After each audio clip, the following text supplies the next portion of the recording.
Sahabat Kabar Makassar Petang, apa kabar hari ini? Kembali lagi bersama saya Sinar Mentari yang akan menyajikan berita yang sedang hangat-hangatnya di Sulawesi Selatan.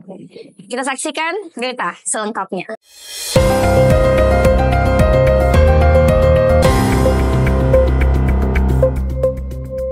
Dituding pemarkan nama baik, Yayasan Budi Luhur tutup akses jasa kedukaan Gloria.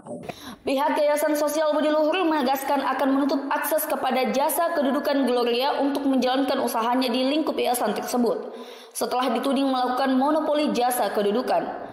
Pelanggaran menjalankan usaha itu karena perusahaan jasa kedukaan tersebut selalu mencari-cari celah dan selalu melakukan hal-hal yang membuat nama Yayasan Budi Luhur ini menjadi tidak baik di publik Makassar. Sementara Ketua Yayasan Budi Luhur, Robert, mengungkapkan bahwa keputusan melarang jasa kedukaan Gloria beraktivitas di lingkup Yayasan Budi Luhur demi menjaga integritas yayasan yang menghindari polemik yang berkepanjangan. Meski demikian, kata Robert, pihaknya menunggu itikat baik dari jasa kedukaan Gloria untuk mengklarifikasi.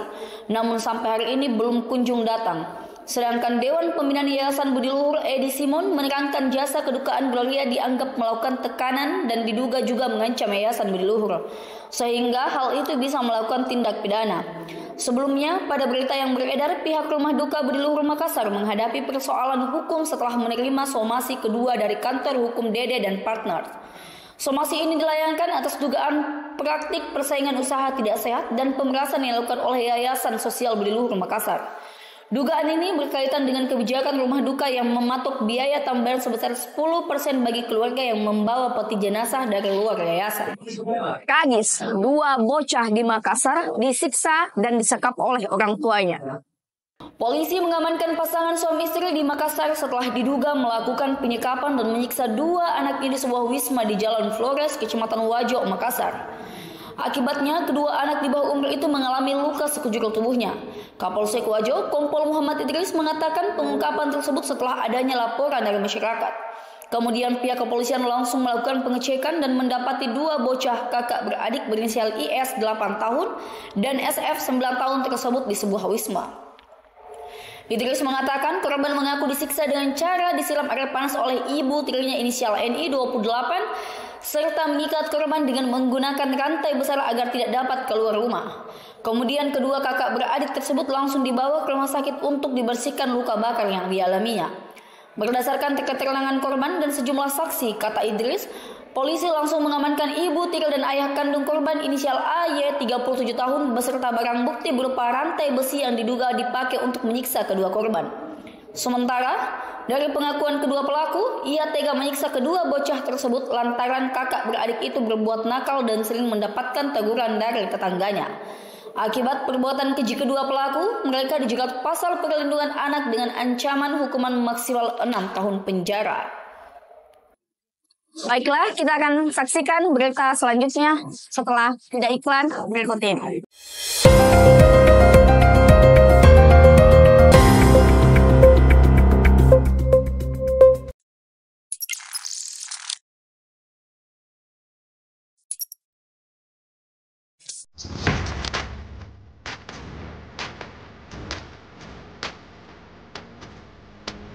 Selamat datang di Akademi Multimedia Indonesia, tempat kreativitas bertemu dengan teknologi dan mimpi menjadi nyata. Di Akademi Multimedia Indonesia, kami percaya bahwa setiap siswa memiliki potensi luar biasa untuk menciptakan karya yang menginspirasi. Dengan kurikulum yang dirancang khusus, kami mengajarkan keterampilan yang relevan di era digital, dari desain grafis, animasi, hingga produksi film dan fotografi. Kami mempersiapkan generasi muda untuk menjadi profesional di dunia kreatif, dibimbing oleh para ahli dan praktisi industri. Anda akan mendapatkan pengalaman belajar yang interaktif dan aplikatif. Bersama, kita wujudkan ide menjadi nyata. Daftarkan diri Anda dan jadilah bagian dari generasi kreatif yang menginspirasi dunia.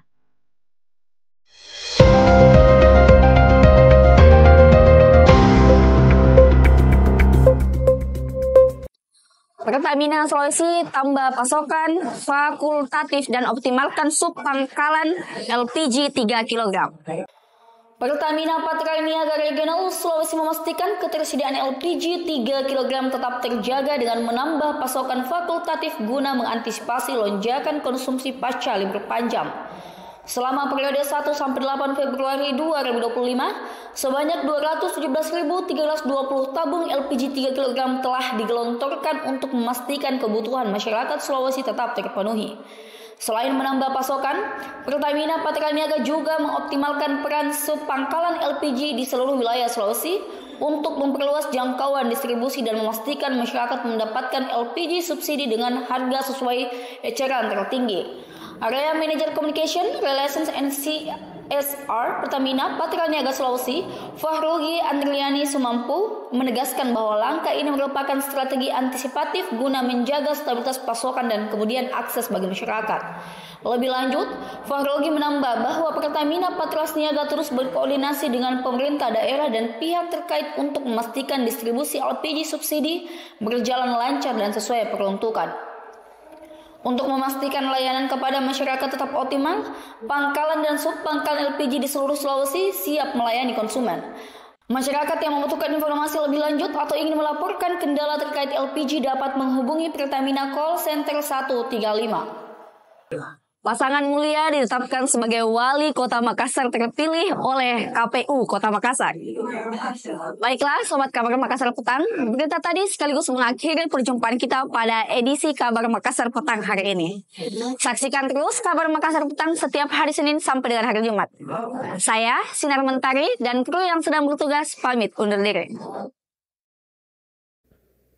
Bapak, Ibu yang peserta rapat yang kami hormati, berikut akan saya baca surat keputusan penetapan wali kota dan wakil wali kota terpilih untuk pemilihan serentak 2024 tersebut.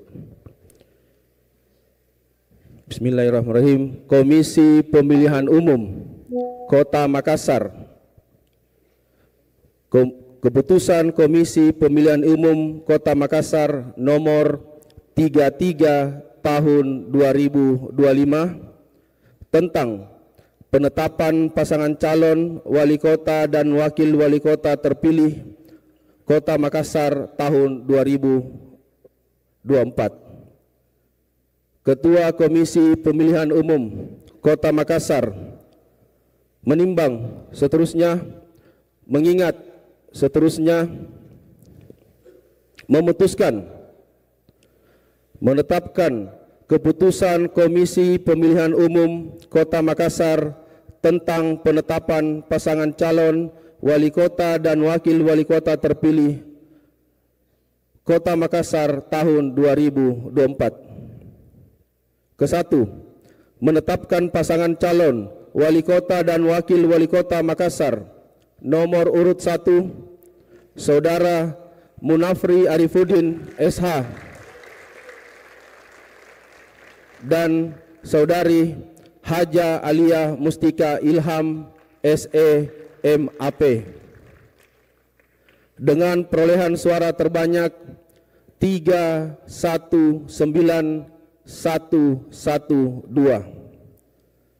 atau dengan persentase 54,72% dari total suara sah sebagai pasangan calon wali kota dan wakil wali kota Makassar terpilih periode tahun 2024-2029 dalam pemilihan wali kota dan wakil wali kota Makassar tahun 2024. Kedua, penetapan pasangan calon wali kota dan wakil wali kota Makassar sebagaimana dimaksud dalam Diktum ke-1 ditetapkan dan sekaligus sebagai pengumuman pada hari Kamis tanggal 6 bulan Februari tahun 2025 pukul 21.20 waktu Indonesia Tengah. Yang ketiga, keputusan ini dimulai berlaku pada tanggal yang ditetapkan. Ditetapkan di Makassar pada tanggal 6 Februari 2025. Ketua Komisi Pemilihan Umum Kota Makassar Andi Muhammad Yasir Arafat.